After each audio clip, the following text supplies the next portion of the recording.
Es šo saukt par dizaina kino, kas šobrīd notiek man aiz muguras.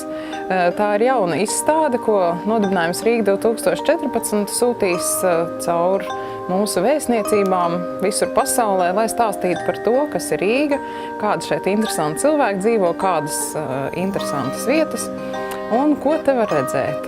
Es domāju, ka tāds koncepts vēl īsti nav redzēts šeit pie mums. Tie ir jaunie dizaineri kopā ar Tomu Ehrenpreisu, kas ir izveidojuši tādu velo un dizaina sinerģiju, varētu teikt. Divi vienā.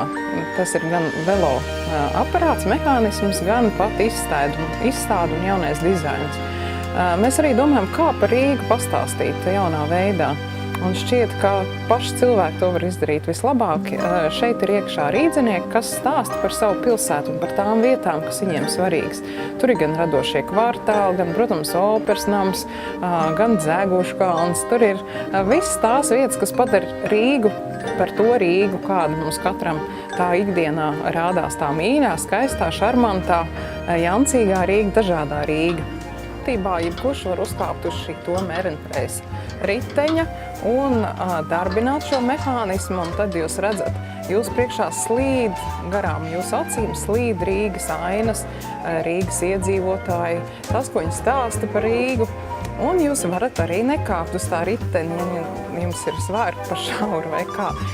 Tad jūs varat skaisti apiet apkārt šai izstādē, it kā izejot 24 stundas no Rīgas dzīves. Tā trakā ideja likās tik neticama, ka tas man bija tāds personisks izaicinājums to dabūt gatavu.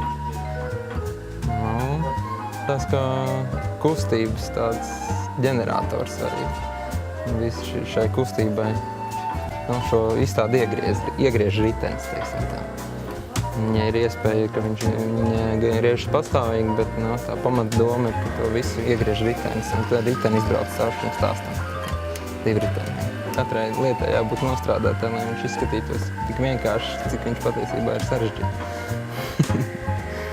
Tā.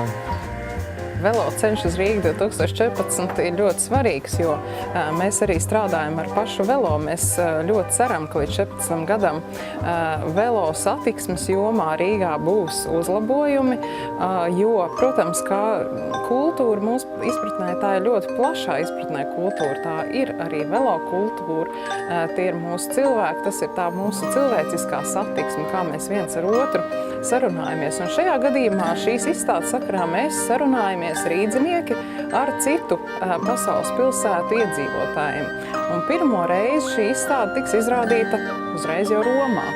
Būtībā vienā no civilizācijas sirdīm, prestižā vietā Romā, un līdz ar to Romas iedzīvotāji itāļi būs pirmie, kas Rīgu ieraudzīs šādām velo dizaina acīm.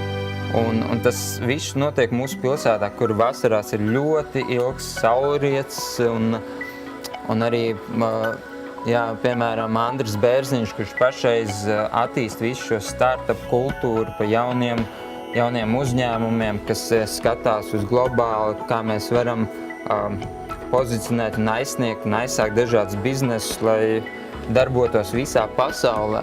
Un mūsu valsts šefpavārs Mārtiņš Rītiņš, kas savā ziņā arī parāda to, ka mūsu valstī arī ir ēdiens un tā ir daļa no kultūras. Un šie dažādie cilvēki, kas veido šo stāstu par pilsētu, par vietām, un kāds arī ir saistīts savā ziņā ar konkrētu lokāciju. Un šie QR kodi, kur vienkārši izvēlkot telefonu, noskanējot cilvēks šo QR kodu, viņš jau var konkrēti ieiet mājaslapā, redzēt Google kartē, kur konkrētā šī vieta atrodas, un jau savā ziņā sagatavoties šim ceļojumam, kad viņš brauks uz Rīgu, kad viņš varēs iepazīt vēl vairāk.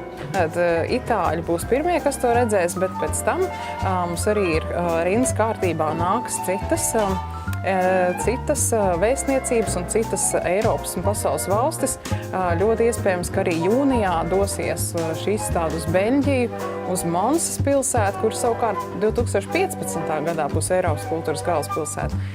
Līdz ar to tāds ceļš ir sācies un 2014. gads tuvojas.